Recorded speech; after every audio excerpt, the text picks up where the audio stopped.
파워 곽수종의 생생경제.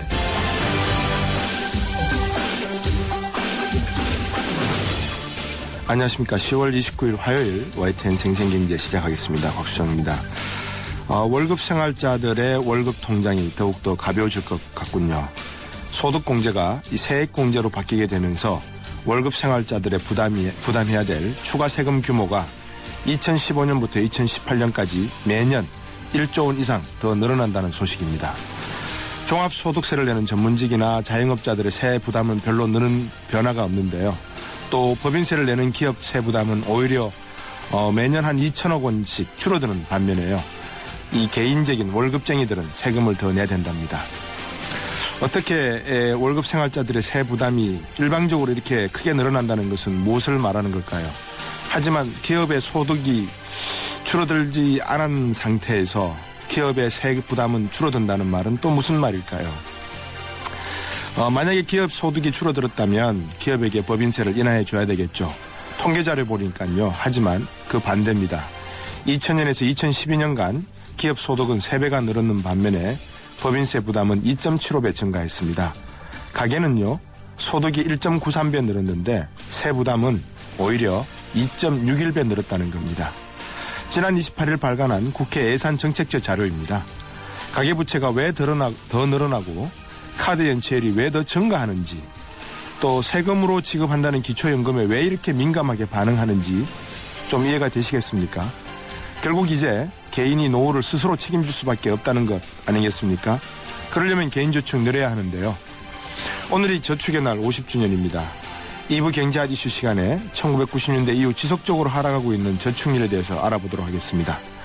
그리고 3부 경제핫 이슈 시간에는 요즘 민자유치를 계획한 SOC 사업, 사회간접자원 개발 사업에 많은 국민들의 세금이 쓰여지고 있는데 과연 효율적으로 쓰여지고 있는지 살펴보기로 하겠습니다. 곽수정의 YTN 생생경제 1부 시작하겠습니다.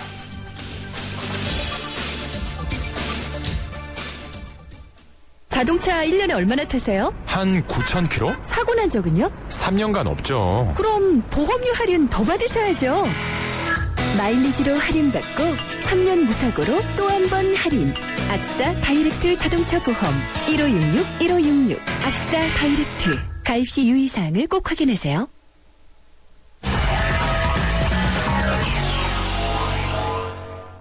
네, 조금 전 마감한 증시 상황 알아보겠습니다. 신한금융투자의 곽상준 팀장입니다. 안녕하세요.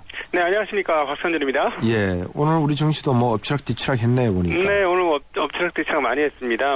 장중에 플러스 마이너스를 여러 차례 왔다 갔다 하는 모습 보여주었는데요. 네. 오전장 강하게 시작하지 못했습니다만은 중간에 치고 올라갔던 이유는 중국에서 레포 인민은행이 일반 은행한테, 즉 네. 중앙은행이 시중은행한테 주는 자금을 한 130억 위안 돈을 풀었다는 뉴스가 나오면서 빠르게 반등을 했습니다. 그런데 그 이후에 다시 마이너스 권역까지 돌아섰는데요. 네. 그 이유는 실질적으로 돈을 풀었습니다만은 레포 금리라든가 그리고 시중은행 간에 사용하는 금리인 15금리가 별로 내리질 않았습니다. 그래서 네. 이런 것들이 확인이 되면서 다시 주가가 빠지는 양상 보여줬고요. 그런데 이제 더 이상 매수를 안 할 것처럼 보여주던 외국인들이 장 마감을 앞두고 매수로 전환되면서 또다시 시장이 플러스권역으로 반등하면서 오늘 장은 3.62포인트, 0.18% 상승한 2051.76포인트로 장을 마감했습니다. 네. 반면에 그동안 거래소가 좀 하던 그 시점에 강세를 보여주었던 코스닥 시장은 개인만이 매수를 하고 기관과 외국인이 매도를 하면서 오랜만에 하락 반전, 4거래일 만에 하락 반전하면서 1.07, 0.20% 하락한 533.91포인트로 장을 마감했습니다. 오늘 거래소에서는 외국인들이 다시 매수를 해주면서 역사상 순매수 연속기로 계속해서 경신하고 있는 흐름 보여주고 있습니다. 업종별로는 어떻습니까?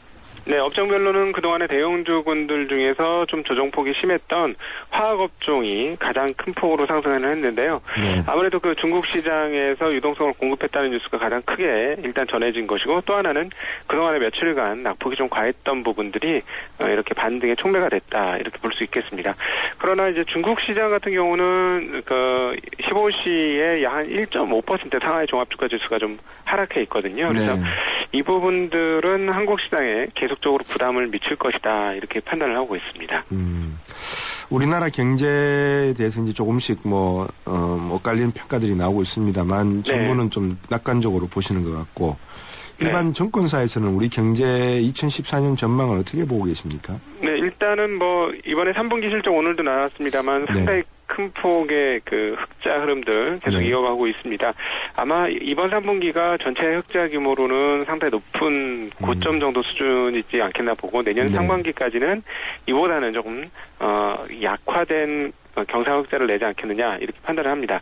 그런데 그럼에도 불구하고 전체 그 국내 경기 흐름은 조금씩 그동안 계속 안 좋았었기 때문에 조금씩은 회복을 할 것이다라고 보고 있고, 또 하나 경상흑자가 나고 외국인들 자금이 유입되는 상황이기 때문에 자산시장인 주식시장은 상당히 긍정적으로 보고 있습니다. 아까 모두의 이제 그 여러 가지 이야기를 해주셨고, 기업들에 대한 법인세 이야기 해주셨고, 개인들의 세금 문제 말씀을 해주셨는데, 저희도 참 안타깝습니다. 이제 그 주식시장에 참여하는 입장으로서 개인들의 상황이 점점 어려워지는 거 너무 안타까운데, 저희가 이제 주식시장에 있다 보니까 기업들은 계속해서 좋아지는 상황 아니겠습니까? 그렇게 세금도 깎아주고 여러 가지 혜택도 있고 이렇게 되면 기업은, 특별히 그 중에서도 대기업은 더 상황이 좋죠. 그래서 주식시장이 계속 좋아지니까 이게 참 뭐라 그럴까요? 남들은 옆에서 눈 맞고 추위에 떨고 있는데 온탕 안에서 정말 창밖으로 김이 서리는 모습을 네네, 겨울에 그 온천을 하고 있는 그런 느낌이 들 정도로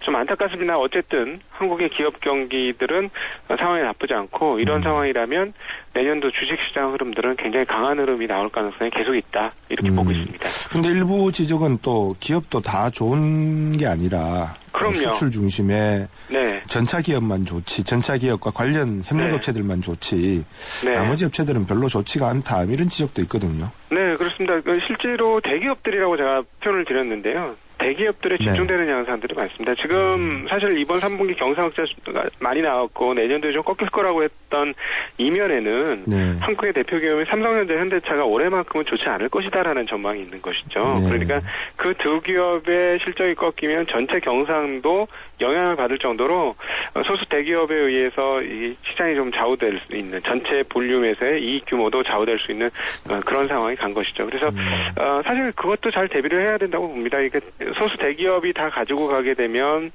다른 만약에 저 기업들이 어려움을 겪을 때 크게 휘청하게 되는데요.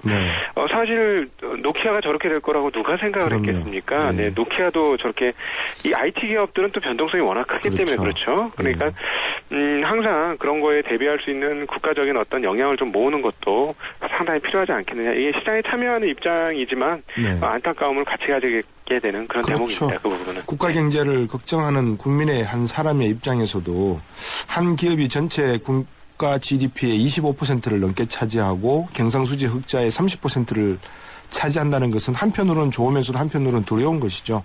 그 기업이 잘 되기를 바랄 뿐인데 어쨌든 한번 지켜봐야 될 것 같고. 자, 그러면 이제 어떻게 마지막으로 간단하게 한번 정리해 주실까요? 올 10월 달은 어느 상태로 그냥 박스권에서 이렇게 맴돌까요? 2050선에서? 네네. 이게 2050에서 60선이 하루아침에 생긴 그 박스권 상단이 아닙니다. 2년간에 걸친 박스권이기 때문에 에너지가 상당히 많이 필요할 것이고요. 에너지를 비축하는 기간이 될 거라고 판단합니다.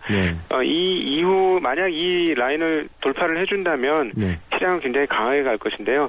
팔 사람들이 조금 더 팔아야 될 것 같습니다. 여전히 투신권에서 계속 펀드 매도 등이 계속 나오면서 매도를 하고 있는데, 그 부분들이 조금 잠잠해진다면 이제 매도자들이 없어서 올라가는 시장이 나올 가능성도 점차 시간이 갈수록 커지고 있는 상황이다. 이렇게 그러면 우리 곽상준 팀장은 2013년 12월까지 2,100원 기대해 볼 수 있다 이렇게 보시는 건가요? 12월까지는 네, 가능도 할 것 같습니다. 그리고 내년도 시장은 굉장히 긍정적으로 보고 있고요. 그렇군요. 이렇게 시장 참여를 해보면 지금 방송 들으시는 분들은 도대체 무슨 소리냐, 말도 안 되는 소리다 이렇게 생각하실 수 있겠는데요. 예. 시장 참여자의 입장에서 보면 지금 거의 겨울과 별로 다르지 않은 수준입니다. 사실 2,000포인트라는 건 삼성전자와 현대차그룹이 만들었던 그렇죠. 것이지 예. 다른 기업들 상황이라든가 이런 것들을 보면 장부가 이하에 거래되는 대기업들도 상당히 많고요. 네. 그런 거 감안해 그리고 증권가의 상황들을 보면 또 개인들의 심리적 지표 흐름들을 보면 이게 화랑장이라고 절대로 말씀드릴 수 없습니다. 화랑장이라면 이런 수준의 거래량이 나올 수가 나올 없는 수 거죠. 없죠. 예, 네네. 맞습니다. 오늘 말씀 잘 들었습니다. 고맙습니다. 네, 고맙습니다. 신한금융투자의 곽상준 팀장이었습니다.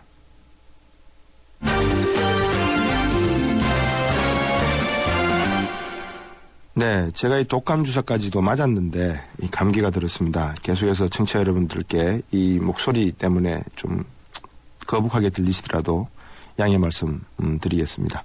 한국일보 이성철 산업부장과 함께 경제뉴스 정리하겠습니다. 안녕하세요. 안녕하세요. 자, 올해 행복기금을 어제 저들이 다뤘었는데 네.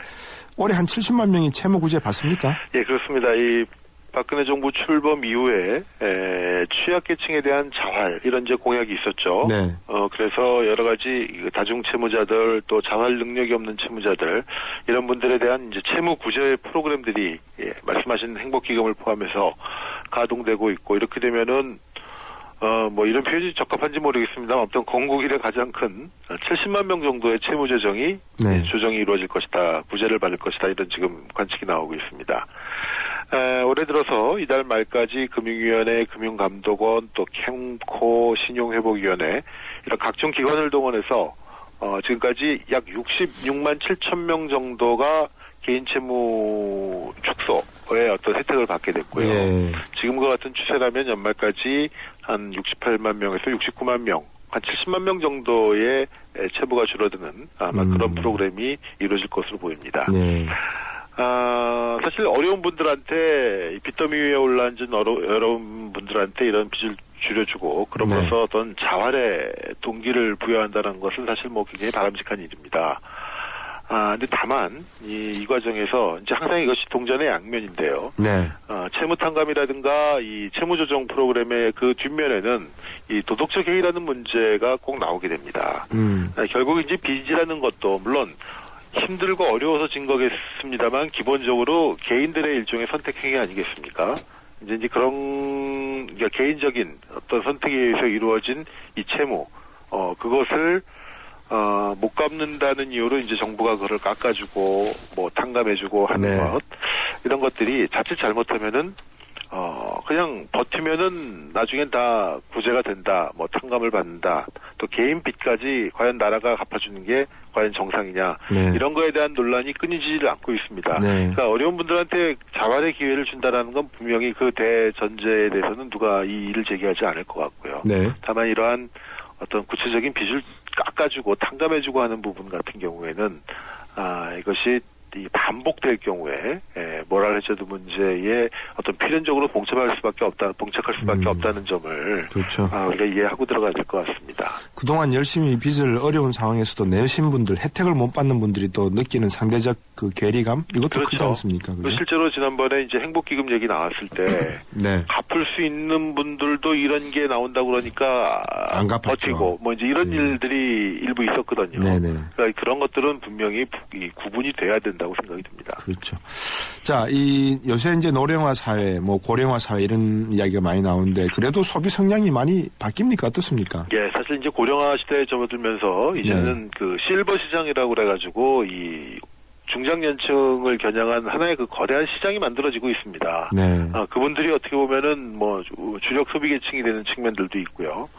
근데 이른바 이 실버 시장, 이 시니어 시장도 좀 더 구체적으로 들여다보면 상당히 재밌는 현상이 나타나고 있다고 합니다.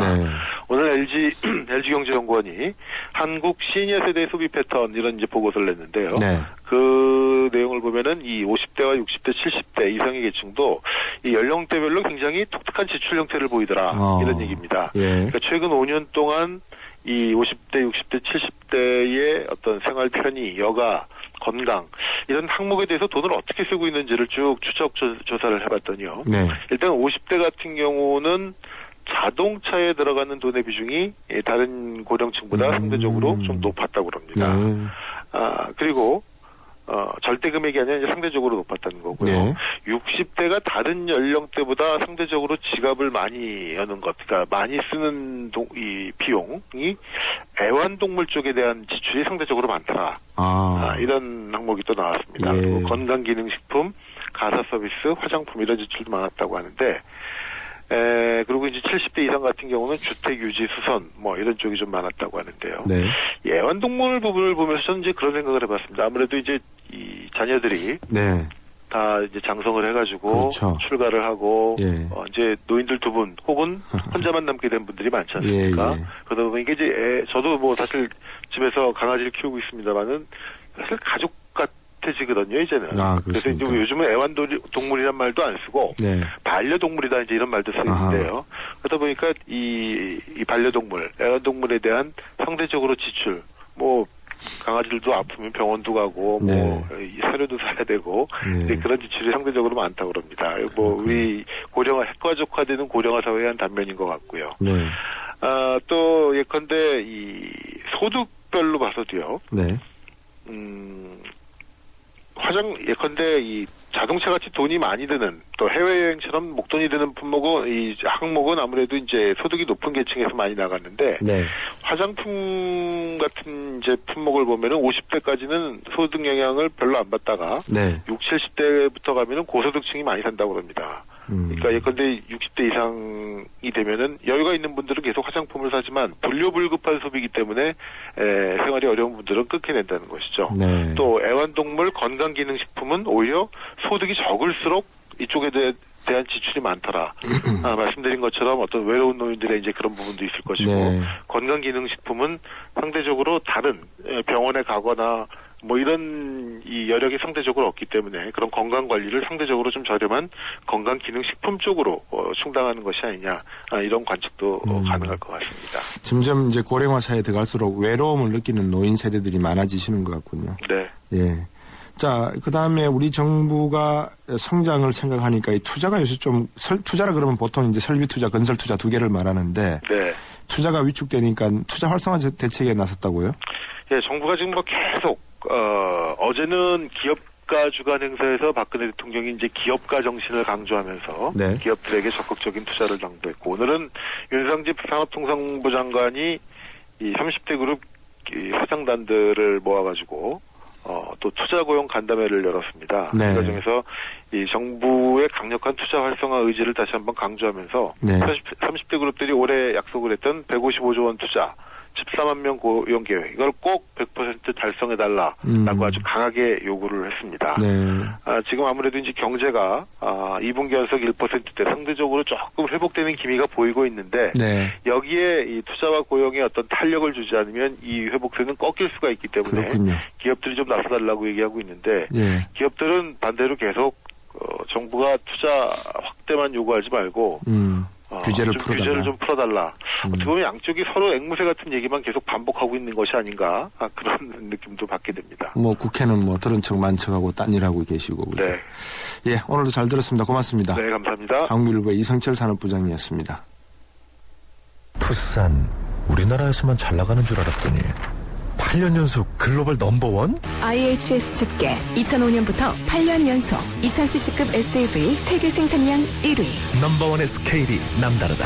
뉴 투싼 IX. New thinking, new possibilities. 현대자동차. 저 김광규 여행도 혼자 하고 쇼핑도 혼자 하고 보험가입도 인터넷에서 혼자 하죠. 아주 쉽고 편하게. 새벽 3시까지 4단계로 간편하게. 삼성생명 인터넷보험 라운지. 인터넷 보험도 삼성생명이 만들면 다르네. 삼성생명 인터넷보험 라운지. 지금 클릭. 네, 9378번님이요. 월세 살면서 7년 동안 빚을 다 갚았는데 제가 바보입니까? 하셨습니다. 예, 바보입니다. 농담이고요. 그럴 리가 있습니까? 다 그 복이나 덕이 어딘가에는 박혀 있을 겁니다. 나중에 찾아가십시오. 적금 다 돼 있습니다. 생생경제 여기까지 1부입니다. 가계부채 늘어나면서 저축률이 점점 떨어지고 있는데요. 2부 경제하디슈 시간에 저축의 날을 맞이해서 저축률 떨어지는 이유 그리고 성장에 미치는 영향 한번 살펴보겠습니다. 2부에서 뵙겠습니다. 우리 동네가 활짝 활짝. 우리 모두가 활짝. 도시 한가운데 안 쓰던 공간을 활용해서 짓는 친환경 복합 주거타운. 행복주택이 찾아갑니다. 직장은 훨씬 가까워지고 신혼부부나 대학생에겐 집값 부담이 줄어들고 모두가 신나고 활기찬 우리 동네. 기대하세요. 당신의 가장 가까운 곳으로 행복주택이 찾아옵니다. 행복이 활짝. 이 캠페인은 국토교통부와 LH, 코레일, 한국철도시설공단이 함께합니다. 문화인사 60인이 선정한 올해 콘서트 1위. 올해 최다 도시 공연 황익동원 1위. 저력의 가왕 조용필 그가 돌아온다. 11월 30일과 12월 1일 인천 삼성월드체육관을 시작으로 12월 13일부터 15일까지 서울 올림픽공원 체조경기장 그리고 부산과 대구에서 여러분을 만납니다. 2014 조용필 전국 투어 콘서트 헬로 앵콜 공연. 티켓 예매는 인터파크 1544-1555.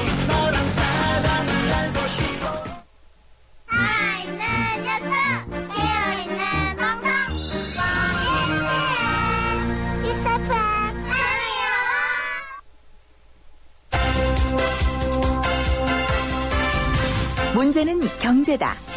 경제를 풀어봅니다. 곽수종의 생생경제.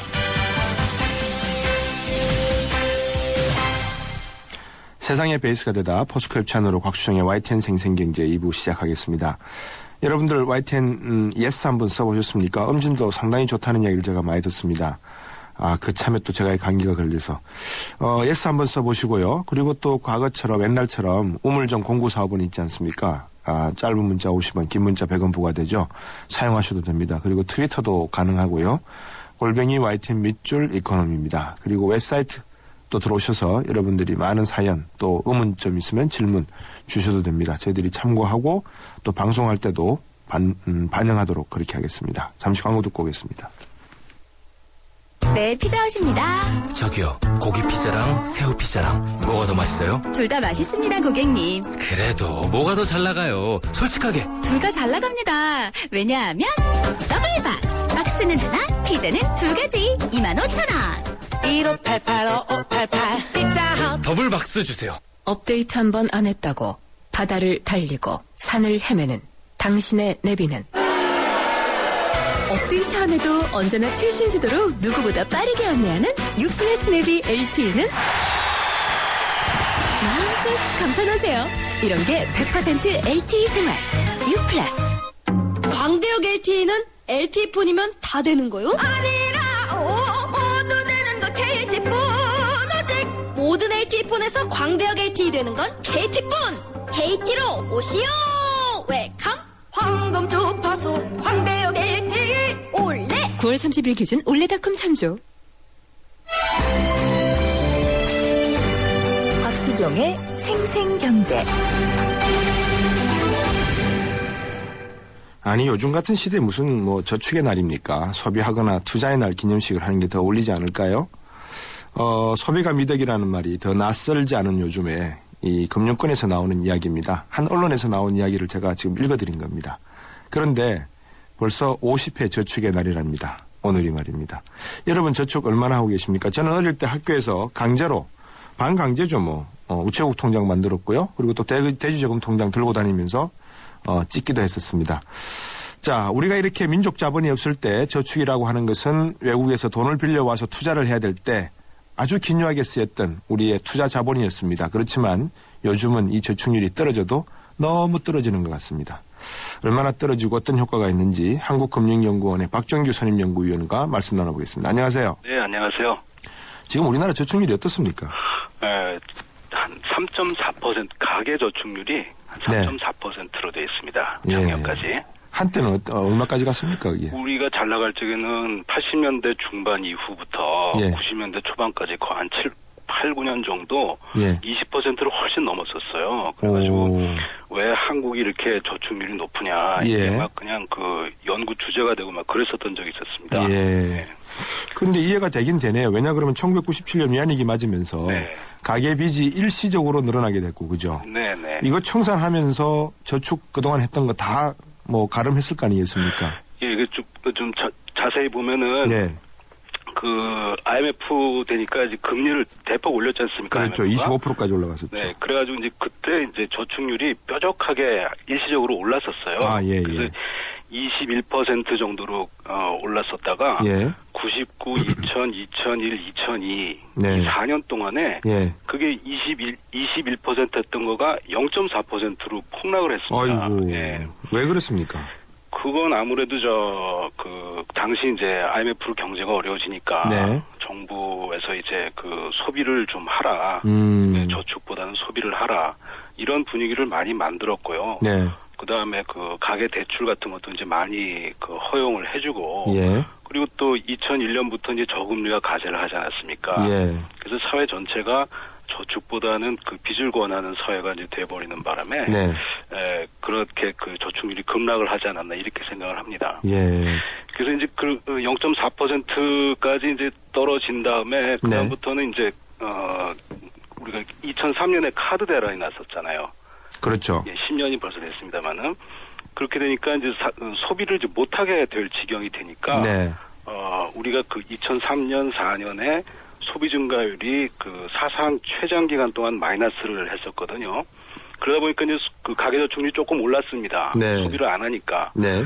그 다음부터 이제 2005년부터 다시 떨어져가지고 이제 많아야 이제 4%를 간신히 넘기고 뭐 네. 못하면 뭐 2% 뭐 오르락내리락 거기서 이제 벗어나지 못하는 그런 처지가 됐죠. 네.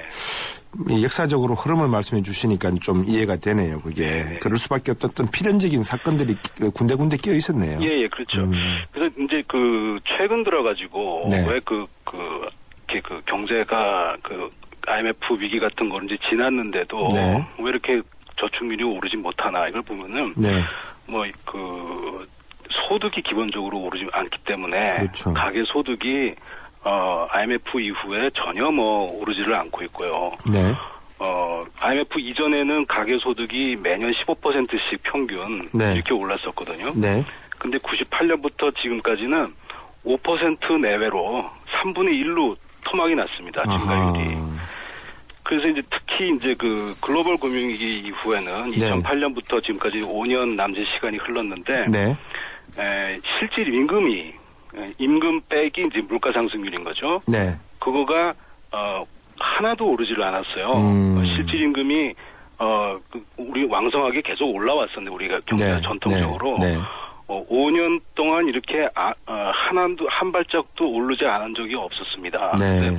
임금이라는 게 이제 가계 소득의 한 70% 이상을 그럼요. 큰 덩어리를 차지하는 건데 네. 이게 그 오르지 않으니까 가계 그렇죠. 소득이 오르지를 않고 그러니 뭐 저축을 할 여유가 없는 거고요. 네. 뭐 요즘 뭐 인터뷰 같은 걸 보면 일반 시민들이 뭐 저축할 돈이 없어서 못한다 이 말이 사실인 거예요. 그러니까. 아유, 그럼요. 네, 그리고 그러다 보니까 그 부채는 또 자꾸 져야 되고요. 그렇죠. 그런 상황이 됐습니다. 우리 경제가. 네. 제가 앞서서 말씀을 드렸습니다만 내후년부터 2015년부터 또 개인이 부담해야 될 근로소득세가 1조 2천억 원 이상이 되는 바람에 이 가처분 소득이 더 줄게 생겼거든요. 네네. 그렇지만 이런 지적도 있습니다. 사실상 미국 봐라. 미국 저축률 뭐 거의 0% 가깝지 않느냐. 물론 뭐 2008년 위기 이후에 두 자리 숫자로 늘어나긴 한때는 했지만 그래서 이 소비도 필요한 상황이다. 성장이 반드시 수출로만 되지 않지 않느냐. 그런 지적하시는 분도 계시는 것 같아요. 미국 얘기를 했던 거는 옛날 얘기가 됐습니다. 이제 미국이 우리보다 한 5년 이상 저축률이 높습니다. 네. 높고 또 어떤 분들은 또 국민연금을 많이 하기 때문에 네. 뭐 가게가 나서서 자기가 이렇게 할 필요는 없지 않느냐. 네. 연금이 있으니까 이런 말씀을 하시는데요. 사회보장이 우리나라보다 훨씬 잘 돼 있다는 그 유럽에 비교해 보면은 네. 유럽의 저축률이 평균이 8.5%입니다. 아, 우리가 상당히 높네요. 3.4%인데. 근데 그렇게 보면 우리가 좀 지나치게 낮은 거죠. 그렇죠. 아니 유럽 같으면은 복지도 잘 돼 있는데도 8%라 그러면 상당히 높은 거 아닙니까? 글쎄 말이죠. 예. 우리나라가 좀 너무 심하게 대책이 없어서 한마디로 말해서 가게들이 대책이 없이 그냥 지내시는 것 같아갖고 걱정이 많다 이렇게 말씀드릴 수 있겠습니다. 예. 또 일부에서는 지금 서민층에서는 저축률이 이렇게 급락을 하고 있는데 네. 정부가 그렇다고 보니까 이제 저축장려책 내놓지 않겠습니까? 네네. 이게 자칫 고소득층의 재테크 또는 세테크에만 이롭게 하고 있다 이런 지적도 있거든요. 어떻게 보십니까? 그런 거는 좀 정부가 좀 뼈아프게 받아들였으면 좋겠어요. 네. 이게 이제 아마 그런 일이 아마 비일비재할 걸로 저는 생각을 하는데. 네. 예, 다시 말씀드려갖고 이렇게 무슨 정책을 만들 적에 뭐 서민과 중산층을 위한다 네, 이런 명분으로 하죠. 만들었는데 예. 정책 효과는 엉뚱하게 고소득층에게 집중이 된다. 그렇죠. 제가 직접 본 것도 있습니다. 한 2년쯤 전인가요? 예. 지금은 이제 없어진 제도긴 한데 주식을 장기로 갖고 있으면 예. 세제 혜택을 주는 제도가 있었어요. 예. 그게 이제 IMF 터지니까 이제 그때 말하기로 서민 중산층의 네. 그 주식 보유를 장려하기 위해서 이런 제도를 만든다 이랬는데 말이 안 되죠. 그걸 효과를 보니까 고소득층 중에서도 네. 1% 고소득층 있죠. 그렇죠. 거의 90몇 %가 거기에만 딱 집중이 되는 그런 게 있더라고요. 그럼요. 근데 그런 일들이 자꾸 벌어지는 이유가 예. 그런 세제 혜택 같은 그런 데이터는 전부 국세청이 가지고 있거든요. 예. 그러니까 내가 세금 신고를 할 적에 공제를 받으려면 신고를 해야 되지 않겠습니까? 예. 그래서 전부 국세청이 가지고 있는데 예. 국세청이 이 자료를 안 내놓습니다. 아하. 그래서 아마 기획재정부에게도 예. 아마 잘 안 줄지 않나 싶습니다. 예. 그래서 그런 거를 봐가면서 정책을 해야 되는데 예. 그런 거를 움켜쥐고 그렇죠. 있으니까 명분은 좋은데 엉뚱한 효과가 나는 나는 그런 게 있거든요. 그래서 그런 거는 좀 정부가 국세청이 네. 좀 뼈아프게 좀 받아들여야 되지 않나 이렇게 생각합니다. 우리 박종규 박사가 상당히 현실적인 말씀을 합리적으로 해주시는데 그렇다 그러면 금리 인상은 이제 어렵지 않습니까? 경제가 어려운데 그죠? 네네. 저축률을 좀 높여야 될 필요성은 있는 것 같아요. 뭐 8%까지는 아니더라도 최소한 6% 5%는 올려야 되지 않겠습니까? 그렇죠. 방법이 있습니까? 이게 우리나라 저축률이 네. 굉장히 여러 가지가 얽혀 있어가지고요. 네. 가계 저축률 하나만을 높인다고 되는 게 아니고. 네. 뭐 여러 가지를 한꺼번에 봐야 되는데 우리나라는 특히 가계 저축률이 낮은 것도 문제지만은 기업 저축률이 너무 높은 것도 문제입니다. 네. 기업 저축률은 OECD 2위예요. 네. 가계 저축률은 OECD 하위권인데 네. 이 말은 뭐냐면은 우리 경제에서 자금이 돌다가 네. 기업으로 가면은 가계로 나오지를 않고 않는다. 흐르지를 않으니까 그렇죠. 순환이 안 되고 네. 내수가 안 좋아지고 정체돼 있는다. 네, 내수가 안 좋아지니까 고용이 안 되고 투자가 안 되고 네. 그러니까 자꾸 복지를 요구하고 네. 이런 악순환에 그러네. 저성장의 악순환에 지금 빠져 있거든요. 그러네. 그래서 예. 가계저축률 낮은 게 그 자체도 문제지만은 네. 이런 큰 문제를 증상을 말해주고 있다는 점에서 네. 심각하게 받아들여야 되는데요. 네, 예. 알겠습니다. 네. 뭐 저축이라고 하는 것이 하루아침에 이루어지는 게 아니니까요. 네. 금융연구원에서도 좀 대책 방안을 마련해 주시면 또 좋은 효과, 정책을 생각할 수 있을 것 같습니다. 오늘 말씀 잘 알겠습니다. 들었습니다. 네, 고맙습니다. 한국금융연구원의 박정규 선임연구위원이었습니다. 곽수종의 생생경제를 다양하게 만나는 방법. YTN 라디오 앱 예스와 YTN 라디오 웹사이트, 팟캐스트를 통해서 실시간 청취와 다시 듣기가 가능합니다. 언제 어디서나 손쉽게 만날 수 있는 곽수종의 생생경제. 참 좋다. 네, 경제 기사를 읽으실 때마다 해석하는 방법이나 방식이 다를 수가 있지 않습니까? 그래서 가급적이면 정확한 해석이 필요할 때가 많습니다. 그러려면은 경제 기사를 꼼꼼하게 따지며 읽으셔야 됩니다. 행간을 읽으셔야 되겠죠? 그래서 오늘도 따져보자 경제 기사 시간을 통해서 뉴스핌의 김윤경 기자와 함께 얘기 나눠보겠습니다. 안녕하세요. 네, 안녕하십니까? 네, 오늘은 어떤 걸 또 따져볼까요? 네, 오늘은 우리나라가 적극적으로 최근에 나서고 있는 통화 스와프 얘기입니다. 네. 뭐 통화 스와프라고 하면은 박사님 앞에선 주름 잡는 것 같지만은 말이 일단 어렵고요. 예. 그게 어떤 의미인지 잘 모르시는 분들이 많을 테니까 예. 간략하게 개념을 살펴보고 의미가 어떤 건지를 좀 살펴볼까 합니다. 예. 그리고 특히나 우리나라 지금 원화 가치가 굉장히 좀 올라가고 있어서 뭐 예. 우려도 되고 있고 그런데 그것과 좀 연계해서 살펴보면 좋을 것 같습니다. 예. 갑자기 제 앞에서 주름 잡는다 그런 말씀하셔서 제가 어떻게 말씀을 드릴지 모르겠는데 저는 매일 네. 김윤경 기자한테 배우는 입장에 서 있는 사람인데 그러시면 안 됩니다. 아닙니다. 예. 저도 공부하면서 청취자들에게 또 좋은 정보를 알려드리려고 노력하고 있습니다. 늘 그렇게 해주신 걸로 알고 있습니다. 네. 자, 그러면 통화 스와프 정말 이게 말이 어렵지 않습니까? 그죠? 네. 설명해 주시죠. 우선 스와프 그러면은 많이들 아실 텐데 교환한다 이런 네. 뜻이죠. 그러니까 네. 서로 다른 통화를 교환한다는 그런 뜻이고요. 원래는 이게 금융시장에서 위험을 회피하기 위해서 또 혹은 뭐 또 유리한 조건으로 외화 자금을 조달하기 위해서 거래가 됐던 그런 파생 상품의 하나였는데요. 네. 요즘에는 국가 간의 통화를 맞교환하는 것도 통화 스와프로 얘기를 하고 있습니다. 근데 이 앞의 의미로서의 통화 스와프는 선물이나 옵션처럼 거래가 되는 계약인데 네. 미래의 특정한 날짜와 또 기간을 정하고요. 그리고 상대방이 갖고 있는 통화와 내가 갖고 있는 통화를 일정 비율로 바꿔서 사용한 뒤에 정해놓은 만기가 되면 다시 원래의 통화로 바꾸는 그런 거래입니다. 네. 앞서 말씀드렸지만 이런 거래를 하는 이유는 환율이 바뀌는 것에 따른 위험을 방지하기 위해서고요. 또 더 유리한 조건으로 외화자금을 조달하기가 위해서입니다. 예를 들어서 미국 기업이 독일에 투자하고 싶어하고 또 한 독일 기업이 미국에 투자하고 싶어한다. 이런 가정을 해볼 수가 있습니다. 네.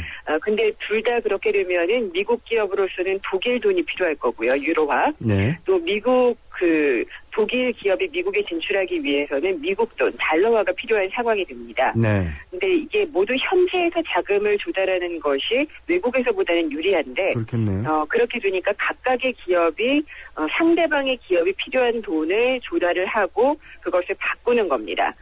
그렇게 되면은 이자나 또 환율에 따른 비용을 아낄 수 있게 되니까 유리하게 되는데, 네. 그런 다음에 정해진 만기가 되면은 다시 또 맞바꾸게 되면 계약이 끝나는 것이 이 민간 영역에서 얘기를 해왔던 통화 스와프인데요. 네.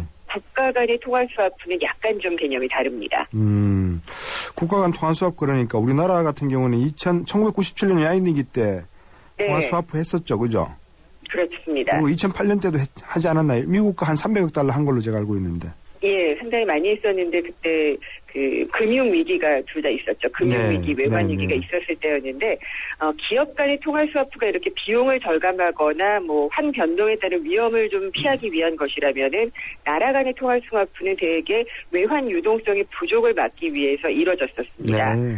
말씀하신 대로 1997년 외환위기 때는 우리나라 외환 보유액이 바닥을 드러냈었죠. 네. 그러니까 갖고 있는 외환이 없으니까 국제 간의 거래를 하기도 어려웠었고 또 외환 시장이 위험할 정도로 크게 움직였는데 우리가 방어할 수 있는 돈이 없었습니다. 그리고 또 국제 시장에서는 원화를 받지 않으니까 달러가 필요한데 그게 없으니까 네. 상당한 좀 위험에 빠졌었는데 이런 상황에서 통화 스와프 계약을 맺어두면은 잘 대처할 수가 있습니다. 그러니까 어느 한쪽에 외환 위기가 발생을 하게 되면은 상대국이 외화를 말하자면 융통을 해주는 겁니다. 대출을 해주는 것처럼 되는데 그렇게 해서 유동성 위기를 넘기게 되면은 외환 시장이 좀 안정될 수가 있습니다. 그렇기 때문에 이런 국가 간의 통화 스와프를 외화 마이너스 통장이다. 혹은 또 외화 유동성의 안전판이다라고 얘기를 하고 있습니다. 네. 그리고 최근이라고 얘기하기는 조금 시간이 좀 지났는데 네. 2008년 금융위기로 상당히 불안한 상황이 됐을 때 네. 우리나라가 미국과는 300억 달러의 통화 스와프 계약을 맺었습니다. 네. 지금은 만기가 끝난 다음에 다시 체결하지 않아서 미국과의 통화 스왑이 맺어져 있지 않고요. 네. 일본이나 중국과의 통화 스와프가 계속되고 있는데 일본과의 통화 스와프는 좀 뭐 여러 사정 때문에 좀 규모가 많이 줄어서 100억 달러 규모로 줄었고요. 네. 중국과의 통화 스와프는 지금 560억 달러 규모로 맺어져 있어서 필요할 경우에는 이만큼의 통화를 빌려 쓸 수가 있게 됐습니다. 네. 그러니까 이제 만약에 우리가 뭐 말씀해 주신 것처럼 외환보유고가 지금은 3,200억 달러인데 네. 외국인들이 급격히 돈을 가지고 찾아 나가서 뭐 60억 달러 바닥을 보인다 그러면 네. 중국에게 560억 달러 가져와서 그거로 임시변통을 할 수가 있다 이 말씀이신 거죠? 그렇습니다. 예. 요즘 그런 비슷한 내용들이 인도네시아하고 이 신흥국 아시아 신흥국 시장의 루피와의 급등 뭐 이런 걸 가지고 네. 좀 이야기가 나오지 않았나요?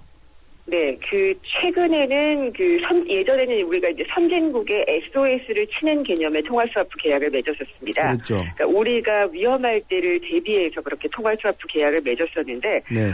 이번에는 인도네시아, 아랍에미리트, 말레이시아, 이달 들어서만 이렇게 세 나라와 통화 스와프를 맺거나 또 맺기로 계약을 했고요. 네. 호주와도 지금 협의 중이다. 이렇게까지 얘기가 나오고 있습니다. 예. 네, 그게 좀 성격이 다르다고 말씀을 드린 것이 달러화를 교환하는 그런 통화 스와프가 아니고 인도네시아 같은 경우에는 루피아화 그것과 우리나라 원화를 바로 맞교환을 하게 되고요. 네. 말레이시아는 링기트와 그것과 원화를 바로 맞교환을 하게 되고 또 아랍에미리트도 디르함화와 우리나라 원화를 바로 맞교환하는 그러니까 서로의 자국 통화를 바로 교환하는 LC 통화 스와프라고 부르는 그런 계약을 맺었습니다. 예.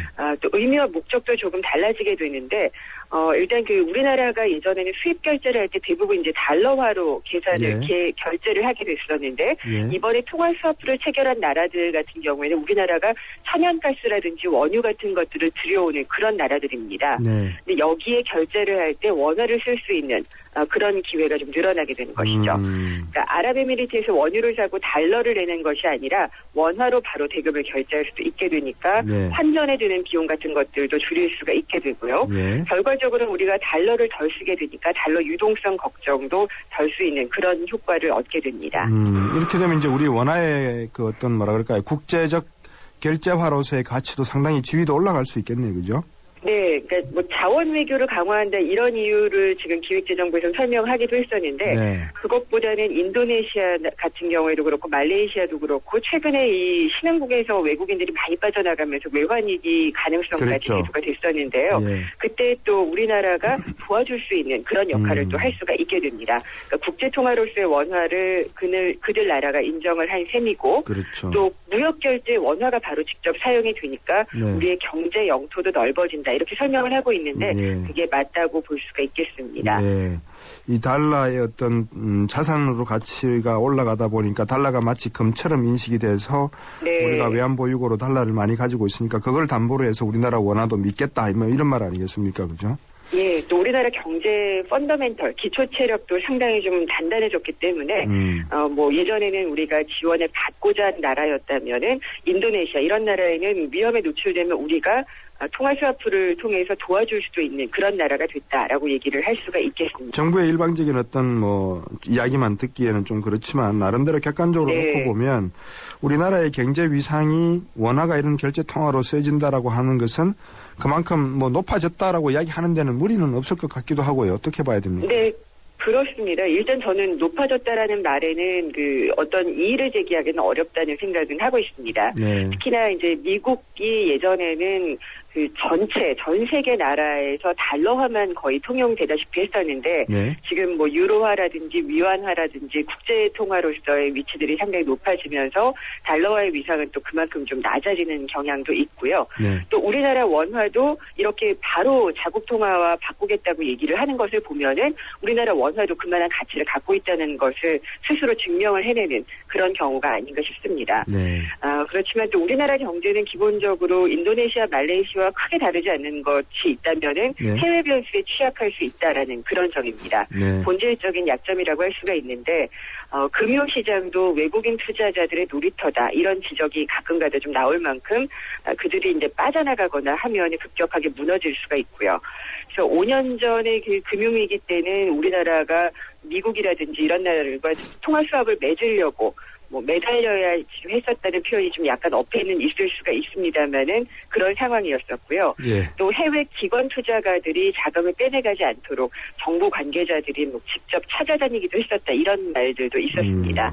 그런데 이제는 우리나라가 외환 보유액도 계속 좀 안정적으로 확보해 놓고 또 통화 스와프도 적극적으로 이렇게 신흥국과 맺으면서 달러 의존도도 낮추고 또 이를테면 국제 공조가 강화가 되어 있기 때문에 어떤 위기 상황이 발생해도 대처할 수 있는 그런 그 포트폴리오를 마련해 놨다라고 얘기를 할 수도 있다고 보는데 이런 것들을 상당히 좀 바람직하게 바라볼 수도 있는 게 아닌가라는 생각을 하고 있습니다. 네. 환율 때문에 안 그래도 지금 뭐 정부 부처나 중앙은행이 걱정을 많이 하고 있는 것 같은데 오늘은 이 어려운 주제 통화 스와프에 대해서 김윤경 기자가 아주 쉽게 설명을 잘해 주신 것 같습니다. 고맙습니다. 네, 감사합니다. 네, 뉴스핌의 김윤경 기자였습니다. This is Maersk, Alabama. We are an unarmed freighter with a potential piracy situation. 톰 행크스 주연. Look at me. I'm the captain now. 스스로 인질이 된 선장. 생존을 건 협상이 시작된다. We gotta get him off this ship. 본 시리즈 감독. 캡틴 필립스 10월 23일 대개봉. 15세 관람가. 갑작스런 질문 하나 드릴게요. 글로벌이란 뭘까요? 수출? 세계화. K-POP. 599개 부품 회사들이 자동차 회사와 함께 해외로 진출했다는 뉴스. 이건 어때요? 이렇게 따뜻하고 기분 좋은 글로벌. 더 나은 미래를 향한 동행. 현대자동차그룹. 타워 팰리스가 지어진 지 10년. 10년이면 팰리스도 변하니까. 마침내 레미안이 새로운 팰리스를 선보입니다. 45층에서 한강이 보이고 지하철역과 직접 연결되는 999세대 대단지 프리미엄 레미안 강동 팰리스. 11월 모델하우스 오픈 02403-3060 삼성물산. 백경기님이요. 오늘 저축의 날이라고요? 버진 아일랜드와 같은 저축 피난처에 조세 피난처에 열심히 저축하시는 몇몇 분들이 생각나네요 하셨고요. 생각 많이 나시죠, 그죠? 이재민 씨 말씀이 맞습니다. 저축할 여유가 없죠. 정규직, 비정규직, 노동이 안정이 돼야 소득이 안정이 되고요. 소득이 안정이 되어야 내가 미래를 계획할 수 있지 않습니까? 비정규직이 많은 세상, 소득이 불안한데 어떻게 저축을 하고 살겠습니까? 그러니 6538님 말씀처럼 빚을 내서 살라고 하죠. 그러니까 경기가 좋아지는 것 같죠? 정부는 이야기합니다. 보십시오. 경기가 살아납니다. 그렇지만 뻥 언젠가 터지죠. 2008년 서프라임 위기가 바로 부동산 버블이 터진 겁니다. 내신 뉴스 듣고 3부에서 다시 뵙겠습니다.